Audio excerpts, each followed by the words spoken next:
Angela Marie Simota was born on September 19, 1964, in Alameda County, California. After graduating from high school, she studied computer science and electrical engineering at the Southern Methodist University in Dallas, Texas. She was described as intelligent and outgoing, but her academic success was no doubt due to the relentless hard work that she was known for. Angela would often stay awake until the small hours of the morning, poring over textbooks, reviewing papers, and reading through seminar notes gleaned from juniors and seniors. Somehow, she still maintained an active social life and was popular among her peers. On the evening of October 12, 1984, Angela and two friends visited the Texas State Fair before moving on to a nightclub known as the Rio Room. The trio danced until the early hours of the following morning, whereupon a perfectly sober Angela gave them both a ride home. She then briefly stopped at her boyfriend's place and then made her way back to her own apartment on Amesbury Drive in North, East Texas. Angela's boyfriend, Ben McCall, had asked her to call him when she'd arrived back home. But when the call came at around 1:45 in the morning, Angela sounded terrified. She told Ben that there was a man in her apartment and that he was demanding to use her phone and bathroom. Ben asked how the man had gotten into her apartment and if she needed him to call the cops. Angela didn't answer either question and told Ben that she'd call him back before abruptly ending the call. He never heard from her again. In the minutes that followed, Ben paced back and forth in his bedroom, slowly descending into full-blown panic. He tried calling Angela back, then again, and again, and again, but each time, his phone calls went unanswered. Ben McCall then immediately contacted the Dallas Police Department and rushed over to Angela's apartment to meet them. Officers found Angela's door unlocked, and when they walked inside and searched the apartment, they found Angela's lifeless body. She had been stripped, violated, and then stabbed to death. Police began to heavily suspect that Angela's killer had been the male friend she took to the Texas State Fair that night. Russell Buchanan admitted to being heavily intoxicated on the night in question. But despite his claim that he went straight to bed after being given a ride back home, he had no solid alibis for the hours that followed. Some officers speculated that Buchanan had been a secret admirer of Angela's and then, after a night of drinking and dancing, decided to walk over to her place for a romantic proposition. Then, enraged by her rejection, he attacked, violated, and ultimately killed her. Buchanan staunchly denied the accusation. But despite there being no solid proof of his guilt, a dark cloud of suspicion seemed to follow him wherever he went. As far as the police were concerned, Russell Buchanan was innocent until proven guilty. But in the court of public opinion, he was a pervert and a murderer. After receiving news of her murder, Angela's roommate found herself paralyzed with guilt. Sheila Wasaki had been visiting her mother on the night of Angela's murder and believed Angela would still be alive had she remained home. Sheila found herself unable to return to Dallas Southern Methodist University, and for 20 long years, she was haunted by the prospect of being partly responsible for her roommate's death. Then, sometime in 2004, Sheila experienced something that would change her life forever. One night, after a long period of Bible study, Sheila claimed that she experienced a kind of vision. In this vision, she was visited by her long-deceased roommate, Angela, and although no words were spoken, Sheila understood what was being asked of her. In the months that followed, Sheila dedicated herself to the study of Angela's murder. She researched arrests for similar crimes that occurred around fall of 1984 and, after consulting with officers from the Dallas Police Department, Sheila came to a compelling conclusion. She discovered that at the time Angela was killed, a 36-year-old man named Donald Bess had been released on parole after serving a 25-year sentence for kidnap, assault, and violation. Dallas PD had Bess's DNA on file, and thanks to advancements in forensic technologies, they would be able to compare the DNA samples recovered from Angela's bedroom to those on Bess's file. Yet, by some horrendous twist of fate, just days before the DNA analysis was sent to be performed, a freak flash flood rushed through the city of Dallas and destroyed huge portions of their DNA evidence, including those pertaining to the murder of Angela Samota. Sheila was devastated and questioned why God would allow Angela to appear to her, only to snatch away their path to justice at the very last moment. But according to Angela, the flood was akin to a biblical test of faith. Just weeks later, she received yet another surprising phone call. It was a member of the Dallas Police Department with incredible news to share. Some of the DNA records pertaining to Angela's murder had accidentally been misfiled, then sent to another department. That department then audited its DNA files, discovering the discrepancy, and then contacted Dallas PD to return the evidence. It was nothing short of a miracle. And within days, the DNA samples taken from under Angela's fingernails were compared to those on Donald Bess's file. It was a perfect match.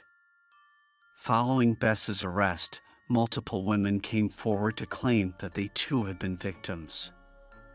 In his trial, it became evident that the man was a highly dangerous serial predator who had been hunting for potential victims on the night he found Angela. Bess pleaded not guilty but was found guilty of first-degree murder and then sentenced to death by a jury of his peers. It was a day of incredible relief for Russell Buchanan, who had finally been publicly exonerated.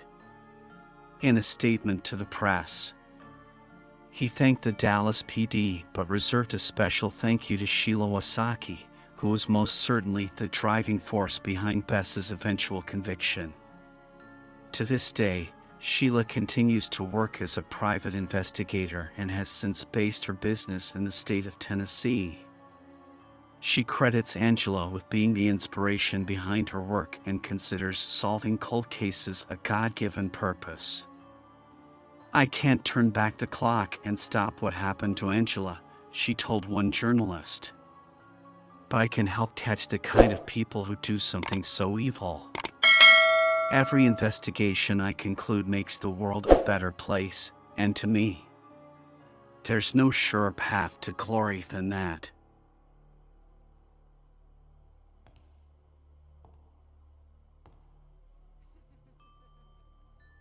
The crisp whispers of autumn have always held a special charm for Mark and me. The way the leaves gently let go of their branches, painting the world with hues of gold and crimson, was a sight we never tired of.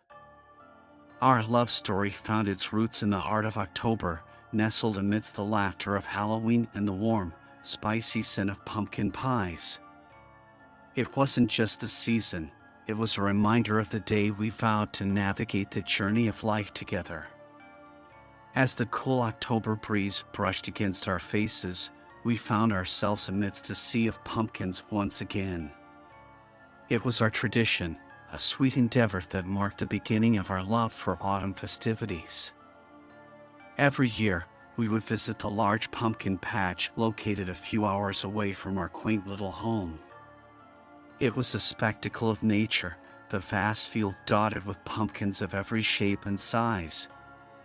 The laughter of children resonating through the crisp air. Mark always had a childlike enthusiasm about him.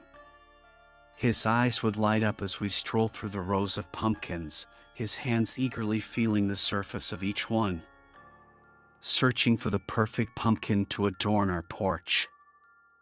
I, on the other hand, was content with sipping on hot apple cider, the warmth of the mug seeping through my fingers, chasing away the chill. Our first anniversary was no different, or so I thought.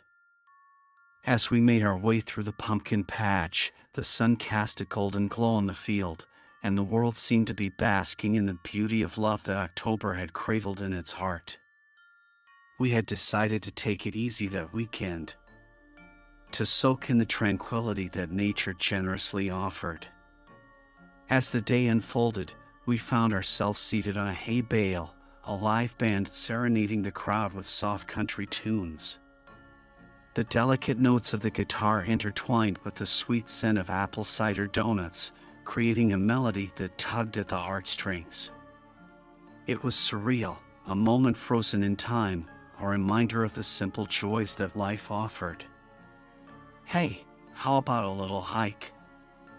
There's a beautiful trail not far from here. It will be fun, he chimed, his face lighting up at the mere thought of it. I was not the hiking type, but the sparkle in his eyes was hard to resist. Little did I know, as I nodded in agreement, that this seemingly innocent adventure would unravel a chapter in our lives that would haunt us for the years to come. A chapter that threatened to overshadow the innocent charm that October held, replacing the warmth with a chill that went beyond the autumn air. The proposal for a hike seemed harmless, a mere extension to our whimsical day. The sun was still high, casting a soft glow on the leaves as they rustled gently in the breeze.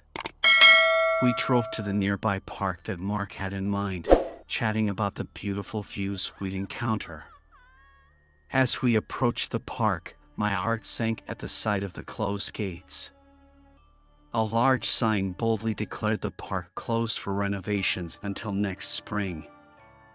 I looked at Mark, expecting him to turn the car around, but he had a different spark in his eyes. His adventurous spirit wasn't dampened by the closure. Instead, he pointed at the handful of cars parked outside, insisting that a short stroll wouldn't hurt. His logic was flawed, but his excitement was infectious. Against my better judgment, I found myself following him past the gates. The trespassing signs were hard to ignore as we ventured onto the forbidden trail. The trees stood tall, their leaves forming a golden canopy that seemed to hide the world's prying eyes. The silence was eerie, broken only by the crunching leaves under our feet. The further we went, the more the reality of our trespassing weighed on me. Every rustle in the bushes sent a shiver down my spine.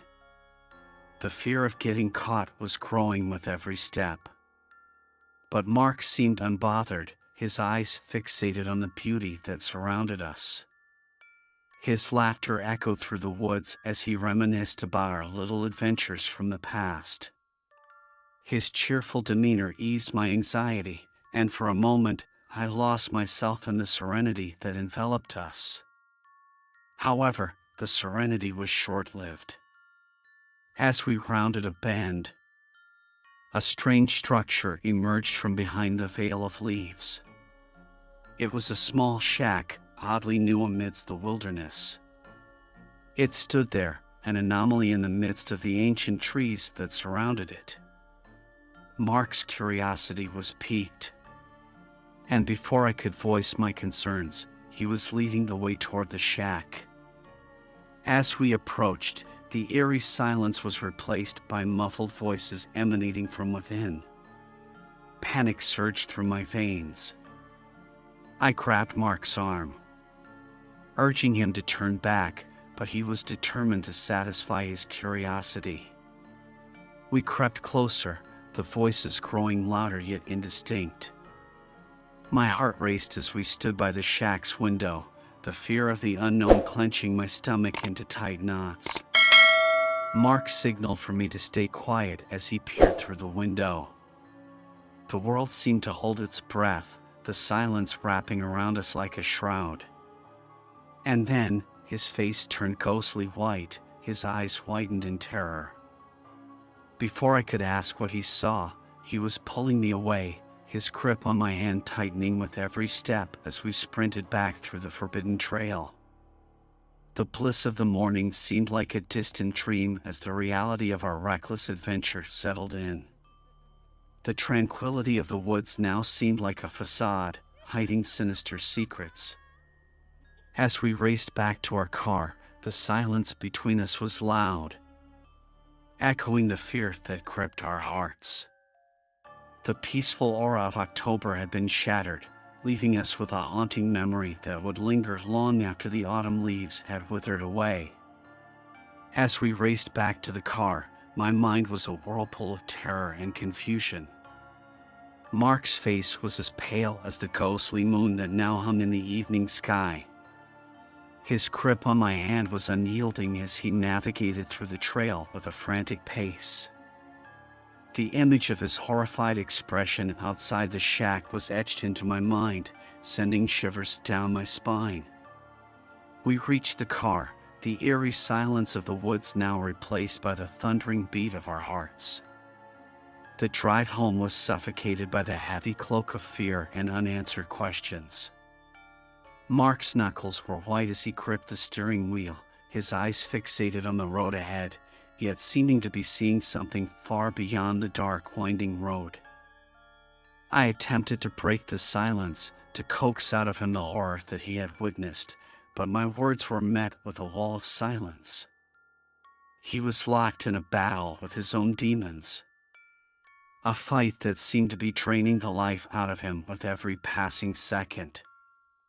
Upon reaching home, Mark's first action was to make a call to the police.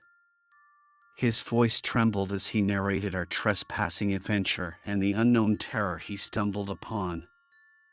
I sat there watching him, the words on the tip of my tongue, but fear held them captive. He moved to the car for privacy, leaving me in a whirlpool of unsettling thoughts. The vibrant images of the morning were now overshadowed by the terror-stricken face of the love of my life. The veil of fear seemed to have cast a long dark shadow on our innocent love.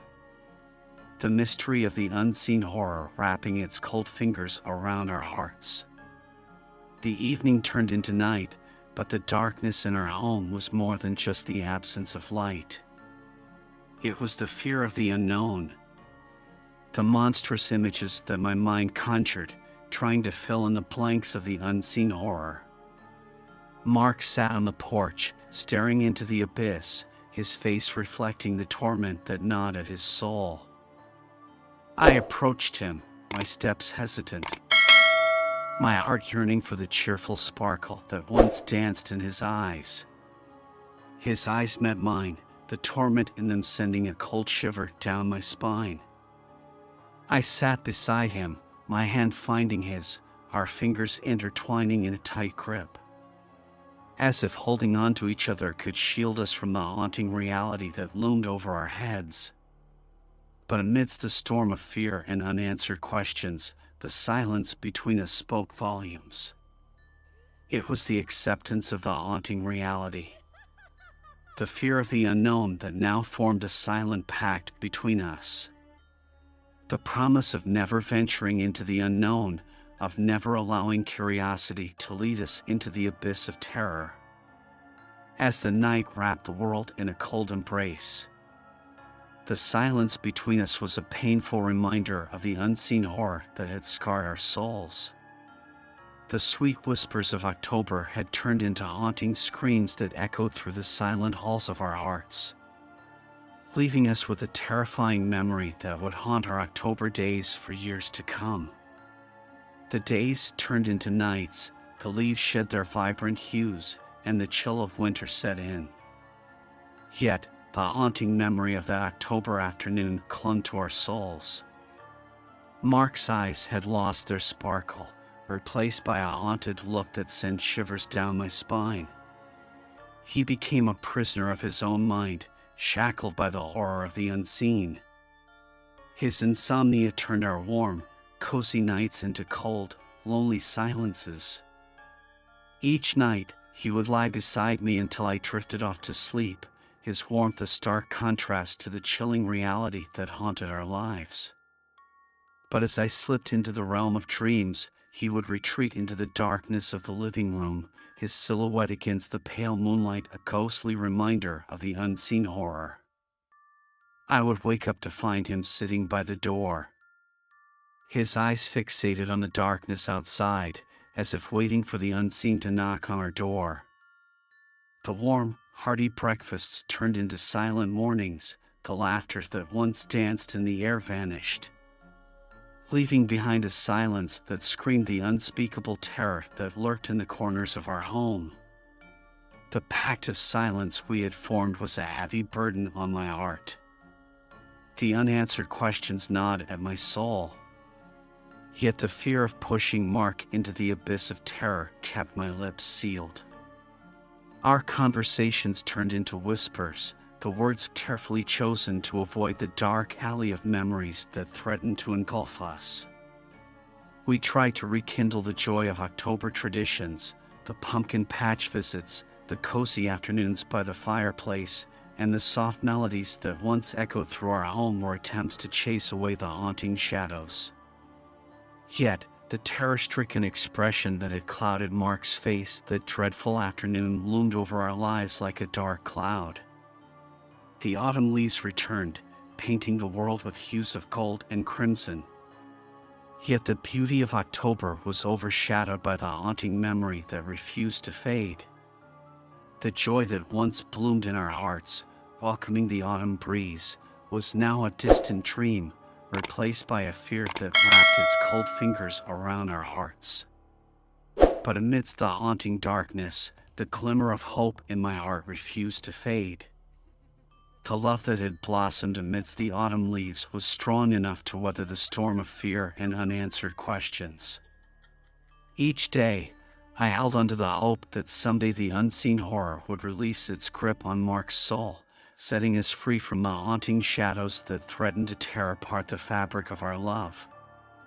As I sat by the window, watching the leaves gently fall to the ground, I yearned for the cheerful sparkle to return to Mark's eyes.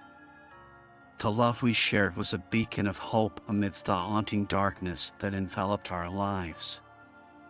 And as the leaves whispered the tales of undying love, I held onto the hope that someday the haunting memory would fade into oblivion, leaving behind the sweet essence of autumn that once defined our love.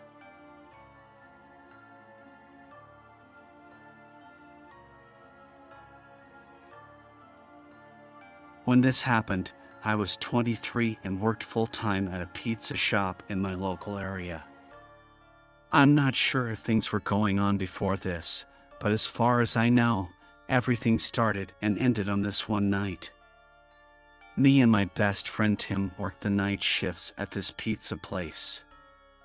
It was a real small shop, having just 3 or 4 tables inside because we specialized in delivery and takeout. Both me and Tim got our jobs there while we were in college, but just never left. Being in a quiet rural town too, the job wasn't too much work. We never had busy days, really, just a steady flow of orders. Sometimes on this night, there was a light storm outside, and in return, business was slow. There were a few orders here and there, but overall, we didn't have much to do. By 10 p.m., Tim suggested we started cleaning up the place and maybe even clocking out 15 minutes early. I went with it, grabbing some rags to wipe the tables with when the phone at the front desk rang.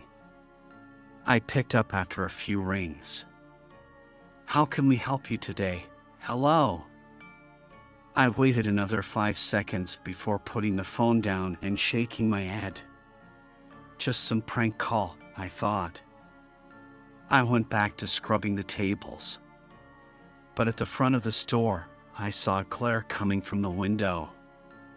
There was a car parked a few spots back. I couldn't see too well through the window in the rain, but there was definitely a light on in the car, like a cell phone or something. The pizza shop was on an individual lot, There were no other cars, so that was the only reason I noticed them. A moment later, the phone rang again. Tim was closer, so he picked up this time. I could hear someone's muffled voice coming from the phone, and after a short talk, Tim hung up. At the same time, the light in the car turned off, and they drove away.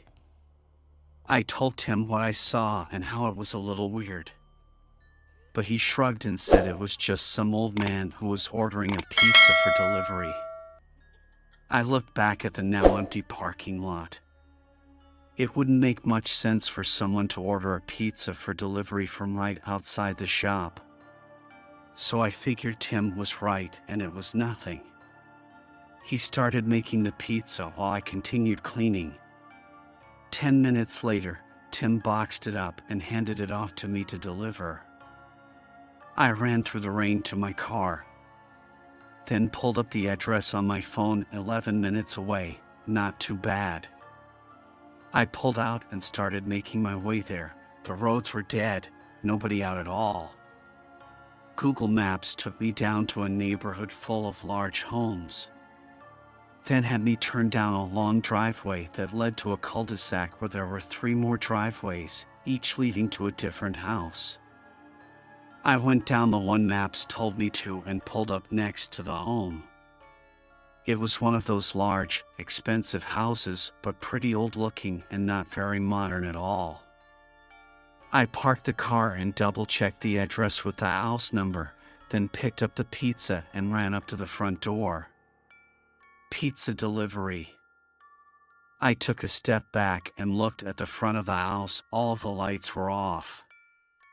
I dialed their cell and had them call the guy who ordered. My phone buzzed a moment later, and Tim told me that his call went straight to voicemail. I shook my head in frustration and ran back through the rain to my car and got in. I tossed the pizza on the passenger seat and started backing out. This wasn't out of the ordinary, getting fake orders or dead deliveries. But it still annoyed me every time.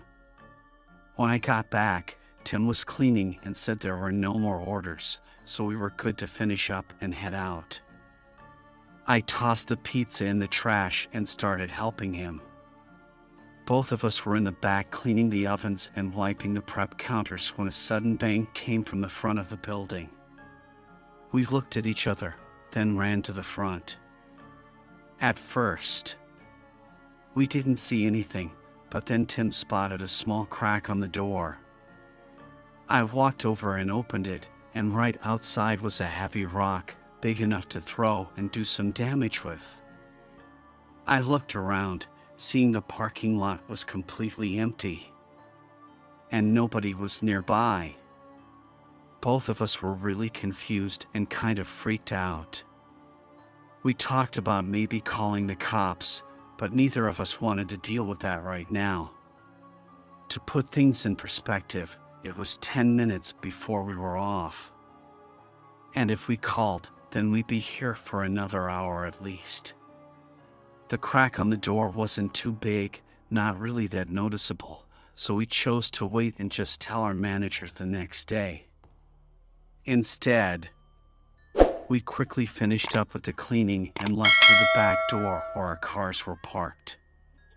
On the drive home, I rethought all the strange things that happened, and it made me uneasy.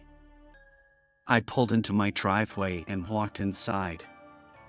It was late, so I knew I had to get in bed soon, but I wanted something to snack on first.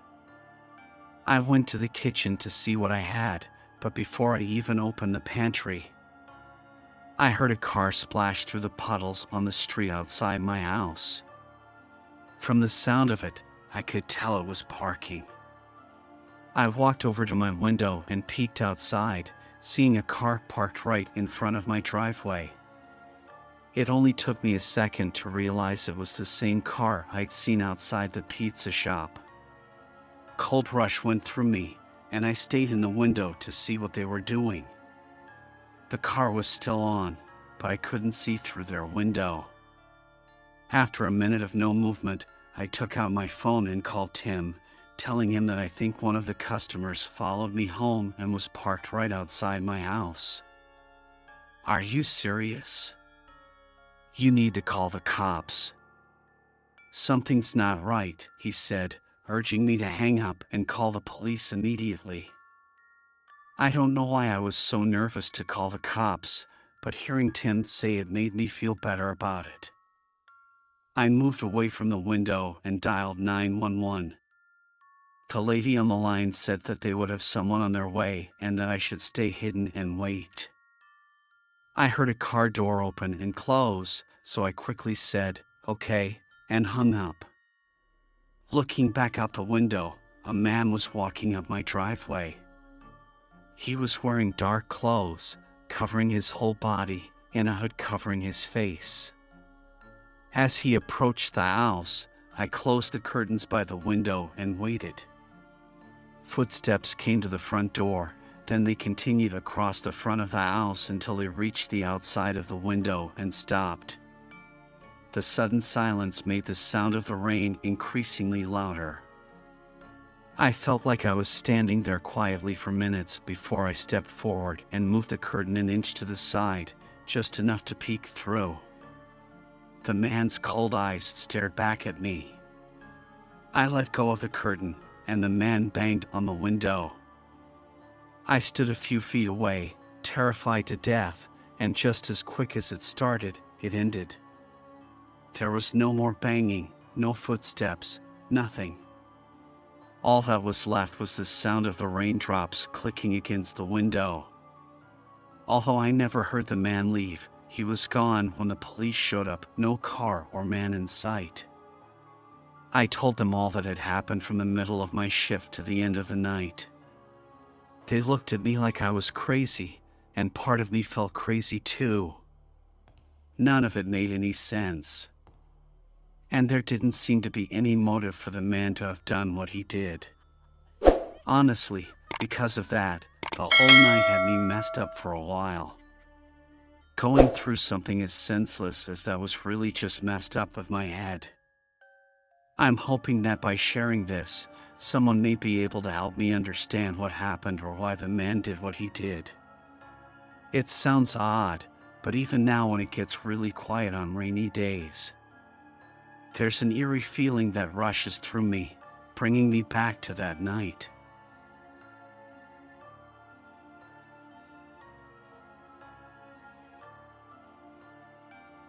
Born in Santa Clara, California in 1952, Doreen Ray Burbert was raised by two loving parents in a small, close-knit, and deeply wholesome community. Even from a young age, little Doreen was described as having a generous and compassionate spirit. And for some, it was no surprise when she opted to pursue a career in nursing. After obtaining the appropriate qualifications, Doreen found work as a physical therapist in a suburb of San Francisco. She found an apartment there. Relocated in early 1975, and after a few months of settling in, she met a guy named Mike. Mike's full name was William Michael Dennis, and he worked a well-paying job as a paint sprayer at a nearby Lockheed Martin factory. He seemed shy, and the anxiety of talking to a girl as pretty as Doreen exacerbated Mike's slight stutter. He believed the stutter was the reason he had such terrible trouble finding dates, but Doreen thought it was the sweetest thing she'd ever seen. There was this handsome brown-eyed man who thought that she was so pretty he could barely speak. So, instead of rolling her eyes and walking away as so many other women had done before, Doreen was patient. She waited for Mike to pluck up the courage to ask her out on a date, and when he did, she accepted. Mike couldn't believe his luck, while Doreen seemed over the moon. Over the next few months, they fell in love and got married in the midsummer of 1975. 9 months later, in April of 1976, Doreen gave birth to a baby boy named Paul. At first, the couple seemed tired but happy. However, as the stress of parenting began to take its toll. Their relationship began to break down. Doreen filed for divorce in 1977, and despite Mike's bitter protests, their marriage was quickly dissolved.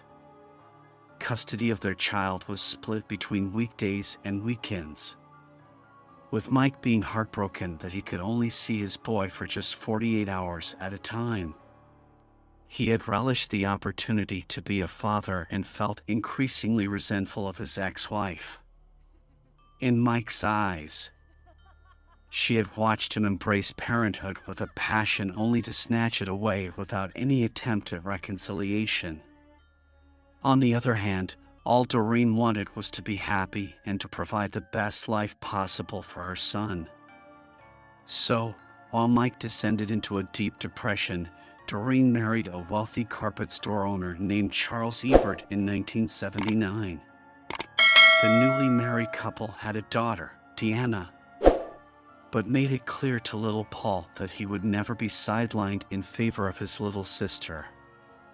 They were a family regardless of parentage, and although their situation was an unconventional one, there were no signs of neglect, abandonment, or abuse. Then, in February of 1980, when Paul was just 4 years old, he decided to go exploring in the backyard. He wandered all around the lawns and flower beds until he came to the small but sturdy fence that separated the swimming pool from the rest of the backyard. Paul climbed the small fence with ease. Then, unbeknownst to his parents, began walking around the edge of the swimming pool, teetering dangerously close to the water. Then, suddenly, the unthinkable happened, and the little boy slipped. Doreen was home at the time of the accident, but had been so occupied with her newborn daughter that she didn't notice when little Paul slipped away from her. By the time she noticed he was missing, it was too late. As she ran into the backyard, she saw his tiny body floating face down on the surface of the swimming pool. To her credit, Doreen reacted so quickly that after pulling him out of the water, she was able to clear her son's airway before successfully reviving him. It seemed like nothing short of a miracle. But once Paul arrived at the nearby hospital, the most terrible of news was soon to follow. Doreen broke down when the doctors told her that little Paul was clinically brain dead and that there was very little chance of a complete recovery. 3 days later, she made the decision every mother fears facing. And after one final goodbye, Doreen opted to have Paul's life support turned off. Mike was furious and laid the blame for his son's death squarely at Doreen's feet. He filed a wrongful death lawsuit against her, but although he managed to get the case to trial in March of 1982, the jury ruled in Doreen's favor and declared Paul's death was a tragic, albeit avoidable accident. Following the suit's dismissal, Doreen cut off all contact with her former husband. She refused to meet with him, refused to take his calls, and any envelopes that bore his handwriting were immediately thrown in the trash. There's no doubt that on some level, Doreen really did feel responsible for her son's death, but she saw Mike's accusations of murder as little more than an attempt to punish her for divorcing him. Over the next 2 years, Mike's mental health deteriorated dramatically. His hatred for his ex and her new husband consumed him, poisoning almost every aspect of his life. His performance at work became so poor that he was forced to accept a salary reduction in order to retain employment, and he sought an increasing amount of solace through alcohol and prescription drugs. Yet, while Mike sank further and further into the abyss, Doreen bounced back from the tragedy of a lifetime. After suffering 2 consecutive miscarriages, she finally announced her 3rd pregnancy in 1984. Her friends and family were elated, especially when the news came that she was expecting a little boy. And when asked when the due date was, they were told early November, just a few days after Halloween. Almost 9 months after the announcement, a heavily pregnant Doreen went trick-or-treating with 4-year-old Deanna. Her husband Charles stayed at home to hand out handfuls of candy to the costume tykes that walked up their driveway. Then, when his wife and daughter returned at around 8:50 p.m., he made a brief trip to a local grocery store to pick up some more candy, along with a few beers. Charles had been gone for no longer than a few minutes when Doreen heard a loud knock at the front door. Believing it was nothing but tardy trick-or-treaters, she left her daughter in the ground floor TV room and then went to answer the door. When she opened it, Doreen saw not a group of giddy children but a solitary man standing on the doorstep. He was dressed in regular clothing and shoes, but covering his face was an eerie cartoonish mask. And in his hand was a razor-sharp 18-inch machete. 4-year-old Deanna later recalled that the man had roared, "I'm going to kill you," before her mother screamed for her to hide behind the couch. Little Deanna did as she was told, her fingertips plugging her ears, but it did little to drown out the screams. And then, suddenly, there was silence. Charles Ebert's trip to the store lasted no longer than 15 minutes. But when he returned home and attempted to slide his key into the lock of his front door, he discovered it was already open. His blood ran cold as he pushed the door ajar, an ominous silence hanging in the air. Then, as he stepped inside, the sight that greeted him was like something from his worst nightmares. His wife lay face up on the carpet before him, surrounded by an unfathomably large puddle of blood. It had soaked into the carpet so heavily that its surface appeared as a swamp of uncoagulated plasma, and at its center lay the lifeless, heavily mutilated corpse of his beloved Doreen. Her killer had cut her to ribbons before they sliced open her stomach and ripped her unborn son from her womb. To Charles, it appeared as if his defenseless baby boy had been torn from his mother and simply tossed into the next room with a sickening irreverence. His next thought was for Deanna, but when he heard her reply after calling out her name, the relief must have been indescribable. Somehow, she remained perfectly still and silent while her mother and baby brother had been butchered and defiled. Yet she remained in a deep state of catatonia for many months afterward. Uniformed police preceded the arrival of ambulance crews, but once the scene was secure, it was visited by a lone San Jose homicide detective named Bert Caro. "When I got there, it was like nothing I'd ever seen before in my life," he later said. "It was like a horror movie poster. The door was wide open, there was blood all over the hallway, and sat on a stool outside the porch was a Halloween pumpkin, the kind with a scary face carved into it. I wouldn't have believed it if I hadn't seen it with my own eyes." Officer Jamie Salivar echoed the sentiment, saying, "It was bizarre, easily the eeriest call I'd ever responded to."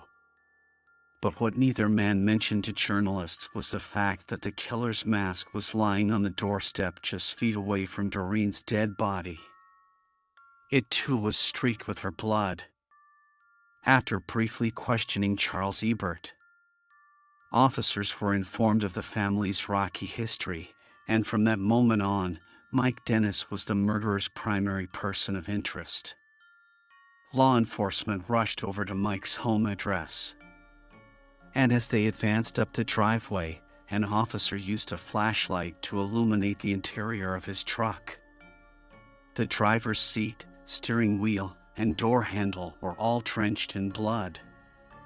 After the officers knocked on Mike's door, he answered them wearing a bathrobe and sporting wet hair. He seemed more than happy to answer any questions they had, and after inviting them inside, explained away a fresh cut to his hand by claiming it was an accident while preparing food. When informed of his ex-wife's violent murder, Mike barely reacted, and when he was unable to account for his whereabouts for the previous few hours, he was placed under arrest. Following Mike's detention, a thorough search of his residence was conducted by local law enforcement. It was then that officers found a receipt from a nearby hardware store along with a torn-off tag from an 18-inch machete. But it was only when officers walked into Mike's garage that they realized the extent of his guilt. It seems Mike had taken up woodwork over the previous few years and had worked his way up from larger to larger projects until he was capable of constructing large boxes and containers. He had obviously become quite proficient in his work, as when officers saw what he'd most recently been working on, they didn't stop to wonder what they were looking at. Propped against one of the garage walls were two coffins. One labeled Charles and the other labeled Doreen. Mike Dennis stunned law enforcement when he denied all involvement in his wife's murder. And that shock was compounded when it was determined that there was no concrete evidence linking him to the crime. All the signs pointed to Mike, but without solid witness testimony or irrefutable forensic evidence. Law enforcement had no choice but to release him after 48 hours. They were, however, able to obtain a blood sample from him, and when it was discovered that his blood type matched that of the mysterious third party at the scene of Doreen's murder, Mike was rearrested. On November 5, 1984, detectives were able to trace the bear mask found at the Herbert home to one Mike wore at a Halloween party the previous year. A partygoer even took a photograph of Mike wearing it and was able to confirm that it was indeed him behind the garish black and brown rubber. Detective Bert Caro attested, "I talked to this girl, and she goes, last year, we went to this party. And he was dressed like that."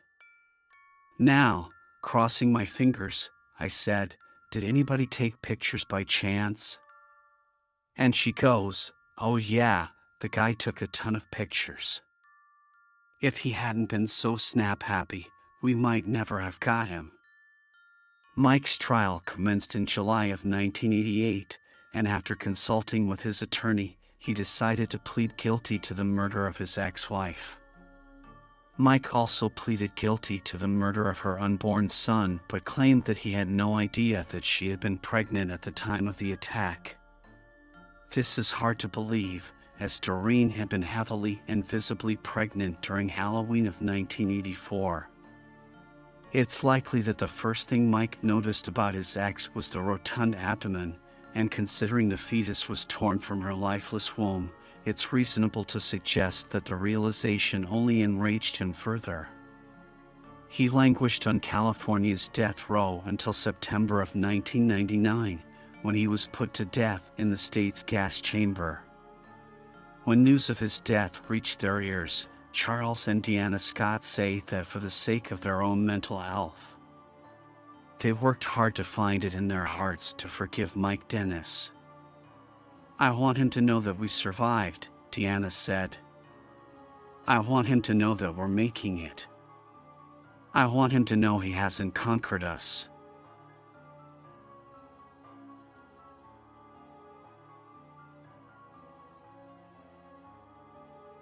I was in my senior year of high school about 10 years ago. I grew up as sort of an outcast in high school. I wasn't bullied or anything, but I also didn't really have any friends. I didn't mind that solitary lifestyle, though.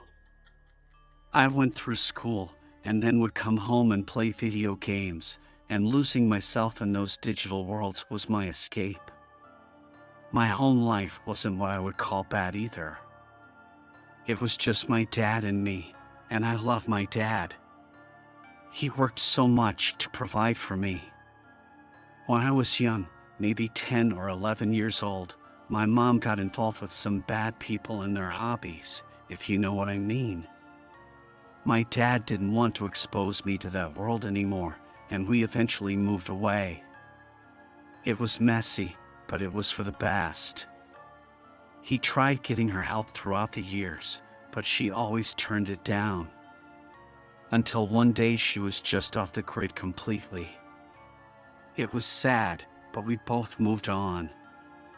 And when I got older, he would have to leave for the weekend once a month for his job. I didn't mind, though it may seem crazy to some people to leave someone at that age home alone for a weekend, but my dad trusted me.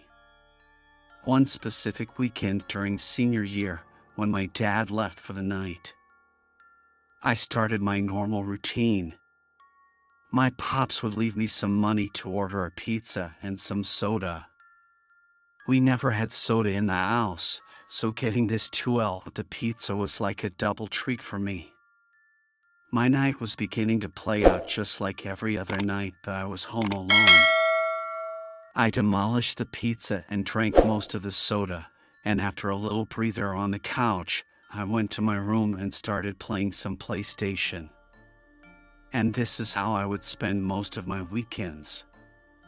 Even if Dad was home, I would usually play Call of Duty, but Grand Theft Auto Online had just come out, so I had been spending some time playing that. And after a few hours of that, I decided to play the single-player story mode. The older I got, I seemed to play the story in games less, but for some reason on this night, I wanted to play something with some substance, even if it was GTA. And since I wasn't playing online anymore, I took my headphones off. As much as I game, I hate wearing headphones for long periods of time. I've been playing the story for a little while and I thought that I could hear something coming from downstairs. There weren't any loud or jarring noises. It was just these sort of small little vibrations and little bumps. Now, I've been home alone a ton of times, and I didn't remember ever feeling any of those vibrations or hearing any noises like that. But at the same time, the noises weren't alarming enough that I was actually freaked out. It was a little after 1 a.m, and I think it's just subconscious to be a little on edge when you're home alone at that hour. And every few moments, I would hear a little scoffing noise. I paused the game and tried to listen intently. When I listened, I would mostly just hear silence and maybe an occasional little bump, just because I was home alone, of course. The quick thought of an intruder crossed my mind. I'm even embarrassed to say that at one point, I even thought to myself, are ghosts real? But then I would immediately shoot the idea down. This little internal debate would continue for about 30 minutes. I finally paused the game and went over and sat in my computer chair to just straight up listen for a few minutes without trying to listen over the sound of gameplay. And the sound started to happen more regularly. The sounds of the little bumps that I initially blamed on cracking pipes or house noises started to happen more often. The little vibrations I could feel were now happening almost every second. It was like my dad might be downstairs. The only thing missing was hearing his voice though. The thought of my dad coming home early even crossed my mind, but he would have called me or at least poked his head in the room to see if I was awake. I decided that I was just kind of being paranoid and that I was getting myself all worked up for nothing. I decided I was going to go downstairs and check it out to prove to myself that nobody was in the house, and that I was clearly just letting my imagination run away from me. As the night ran on, I crept slowly down the upstairs hall and made my way to the top of the staircase.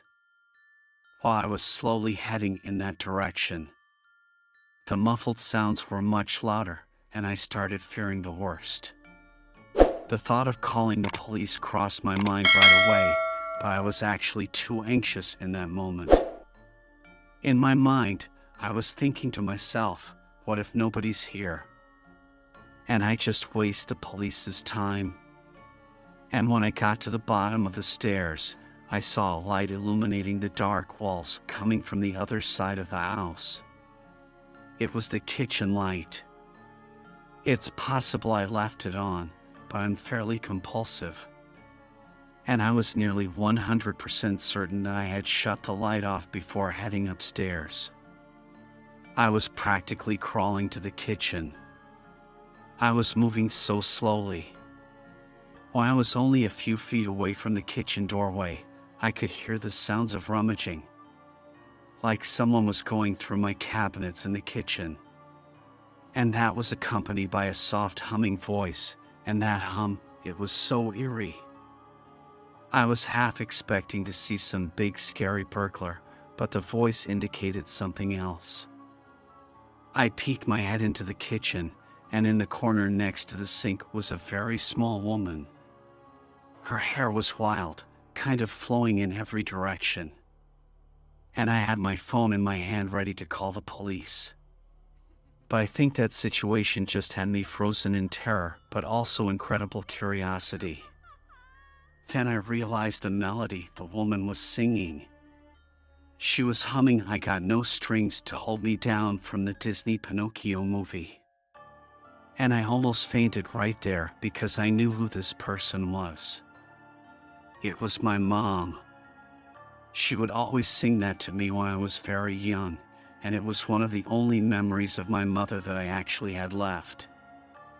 I couldn't move, and I must have been trembling because she had heard me. Turning around, a big smile lit up her face. And even though it was my mom, this was not the mother that I remembered. Her teeth looked rotten, and her eyes looked like they were sunken into her face. And a voice that should have been soothing but was somehow unnerving, she says, "There's my baby. What are you doing awake at this hour?" I didn't respond. I just stood there like some statue. She came over to me and put her dirty hand on my shoulder, saying, "What am I going to do with your father? He's always changing out cabinets around. I swear that man doesn't listen." And then she started to laugh. But it wasn't charming. It was like some disgusting cartoon character laughing. And she turned back around and started humming and going through the cabinets again. I broke out of my trance and went to my room and locked the door. I then called the police and my dad right away. My dad made sure that I was in the bedroom with the door locked. He didn't go into details, but he said that there was a chance my mother might be dangerous, and I needed to be safe just in case. The cops showed up, and I heard a minor altercation. I could hear my mom yelling at the police to get out of her house. The police knew the situation from myself and my dad, who called after me. And I heard a brief struggle and then silence for a few moments. I heard a cop shout my name and told me it was all right for me to come downstairs. I spoke with the police for a little while as another officer drove my mother away. One officer stayed parked outside of my house all night until my dad came home just to help me feel safer, which I do really appreciate. My dad came home early the next morning, and he spoke with one of the officers. I could tell by reading my dad's body language that he was uncomfortable and that we were potentially fortunate to avoid something horrible happening. My mother actually had 2 knives on her when she was apprehended. One knife she must have had when she broke in, and the other knife was a sharp kitchen knife that belonged to my dad that she must have stuck in her pocket when she was in the kitchen. She never used them or even threatened to use them. But the fact that she had them was enough to freak me out. But maybe the most terrifying part of this horrible nightmare was that my mother had no idea where we lived. Well, she wasn't supposed to have any idea. When we moved away, we moved far away, and my dad never told my mom where we moved to protect me. She broke into the house by breaking one of the downstairs windows and crawling in. I didn't hear it at all, so it must have been when I had my headphones on or something. And I thought of my mom just humming and walking around downstairs, potentially waiting for my dad while I was upstairs, and it still freaks me out to this day. It's been about 10 years now, and I've only seen my mother twice since that night. She had been in some type of institution for years now. She has no memory of that night, but in all fairness, she doesn't have much memory of anything at all. It's sad, but it's true. Every time I hear that stupid song from Pinocchio now, I sort of freeze up, and I just hope one day I can forget about the fear that I felt that night and find a way to remember my mom in a positive light.